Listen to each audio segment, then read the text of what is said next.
All right, guys, we got a massive week ahead of ourselves. Sporting Lisbon and Manchester City. Now, both of those games for me are equally important. I think if we lose to Sporting Lisbon and get knocked out of the Champions League, a draw and a win is acceptable. I don't really care. We just have to get through.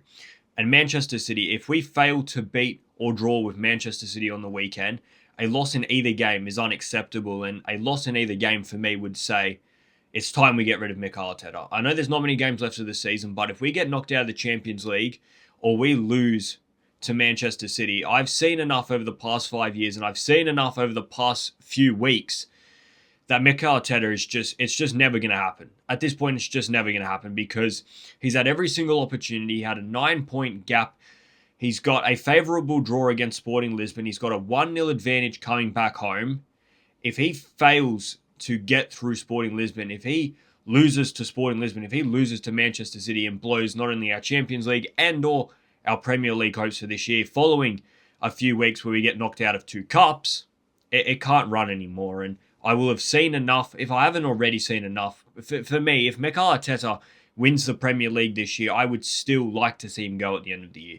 Just because he's won the trophy doesn't mean he just gets away with it. Like, we're looking at Arne Slot. He won the Premier League last year, and then there's talks this year of getting rid of him because, yeah, you won the Premier League last year, but what are you doing moving forward? You can't just fall off an absolute cliff. We can't go another 5 years with Mikel Arteta and say, what have we got to show for it? One Premier League in 10 years with all this money spent. So for me, I would like to see Mikel Arteta go on at the end of the season anyway. Unless something miraculous happens and he wins the Premier League quite well and he gets to the grand final in the Champions League and there can't be any questions. But, in terms of this week, he has to win both of those games, no question asked. And if he fails to win them, I think it's time for Mikel Arteta to go. I would happily call in anybody to take over the last few games of the season. And then we've got the summer to pick our manager for the next few years. A guy that can get us over the line, a true winner, a guy that knows how to get the best out of each player. Because for Mikel Arteta, my thing has always been the same with him. And it's been,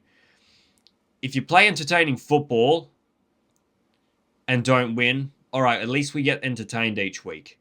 If you play boring, terrible, unwatchable football, but you go and win, that's even better because you're winning and that's all that we really care about.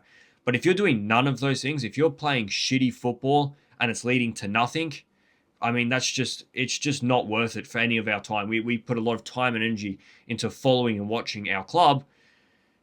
We're not there to sit around and be bored for 90 minutes and have that for the whole entire season, at the end of which we are left empty-handed and mocked by our rivals. So it's a big week for Mikel Arteta and this Arsenal team. And I think it's a point where Mikel Arteta needs to just let the handbrake off.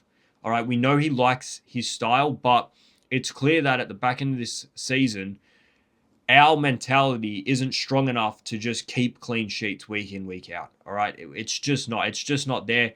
We've got lots of players under pressure. We've seen Raya, Gabriel, Ben White, all these players at the back making big mistakes that they wouldn't normally make.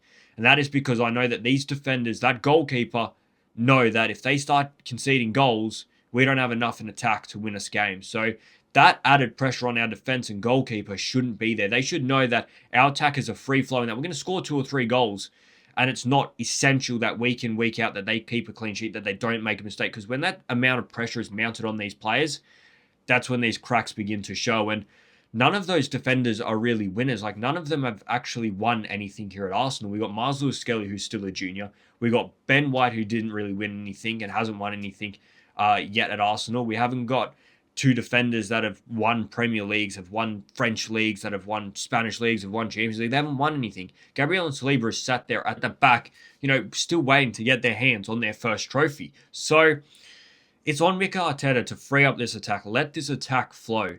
And what that means, that might say, all right, Declan Rice, you go into the 6, Zubimendi, you sit on the bench. We play Eze and Havertz, and we play an attacking front 3 of Madueke, Gabriel Martinelli, and Gyökeres, and we just go all out in these games because, what we saw in the AFL Cup of trying to defend ourselves to victory just saw us get spanked by Manchester City. The game on the weekend, playing at home, playing so defensive against, no offense, Bournemouth, we got caught out once again, and all of a sudden, over a few weeks, we're out of 2 cups, we're holding on to dear life in a Premier League, and we're playing terrible, terrible football. I mean, these 45-minute stretches of halves where we don't have a shot on target, that's poor, and it's not the Arsenal way. So for me, I think it just needs to change it up.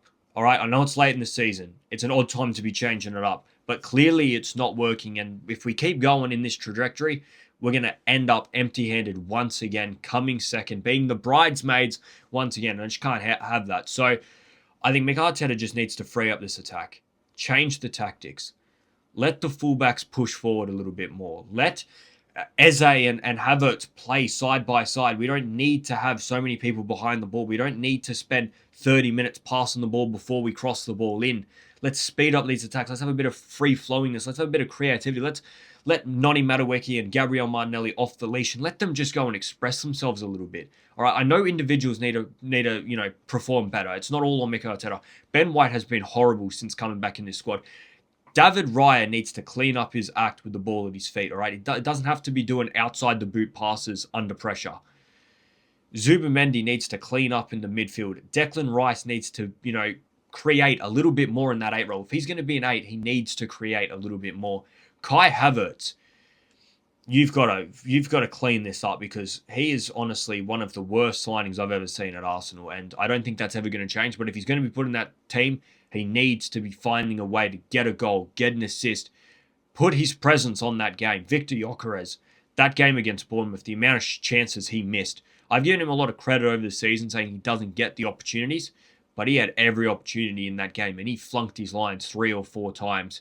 Whichever set of wingers we choose, whether it's Dowman, whether it's Madueke, whether it's Saka if he's fit, whether it is Trossard, whether it's Gabriel Jesus, whether it's Martinelli, I don't give a shit who's on our wings.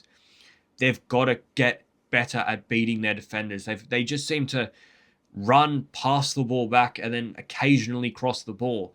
These guys don't take on their defenders. These guys don't beat 1 or 2 defenders, cross the ball and ping it in, cut in, take a shot. There's just sort of no flair, no creativity, nothing that would make Thierry Henry smile, all right? We want a Thierry Henry type of play in this team. Not necessarily that level of player, but just take on 1 or 2 defenders, put it in the bottom corner, show us something other than running down the wing, passing it back, crossing it to no one, passing it back, and just doing the same things over and over again. Let's see a ball over the top and Martinelli driving through, chasing after it. Let's just see something different in attack because it has gotten stale. We've been found out. The set pieces aren't working. The goals have dried up.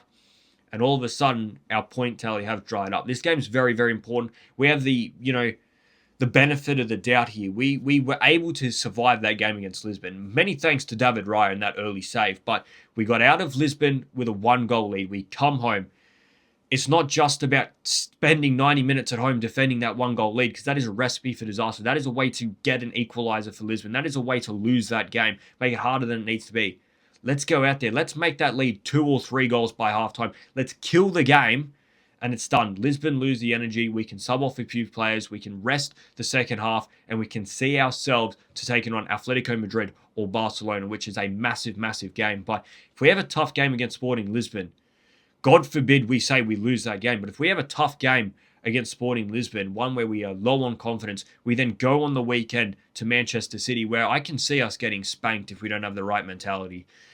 It needs to clean up because very, very soon we could be having no trophies and piddling to the end of our season, heads held low once again. So very, very important week ahead of ourselves. I don't even know who's fit, so I'm not going to tell you what I think the predicted lineup is.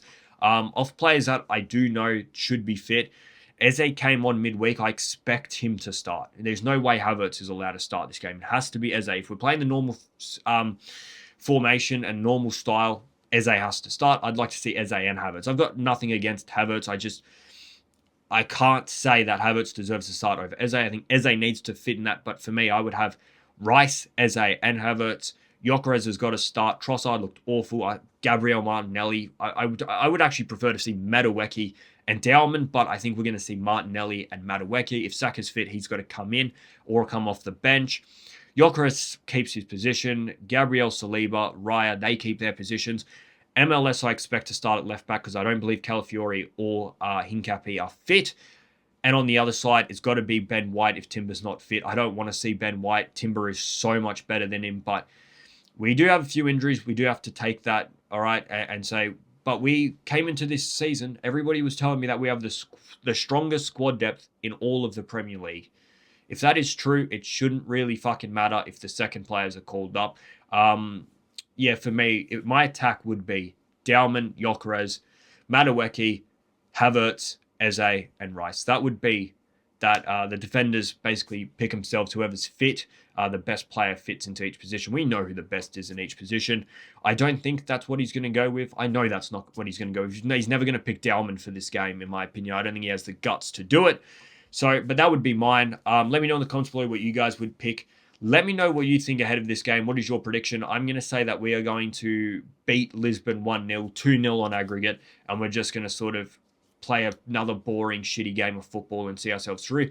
It might get entertaining because Lisbon do have to come to our ground and score a goal. That'll free up their defense. We could very easily put 3 or 4 on them. That will not change my mind or opinions on anything that I've said today because I know that can happen. We've seen it happen before where, we're in a slump. We smoke somebody 3 or 4-0 because it just stylistically works for us. And then we go back to playing shitty, terrible football against low blocks that we know we can't defeat. So we get through Lisbon, we beat Manchester City, then the mentality for me changes. Then my opinions on this matter will change, but I have to see it in action first. Guys, like the video, subscribe to the channel. I'm out of here, guys. See ya.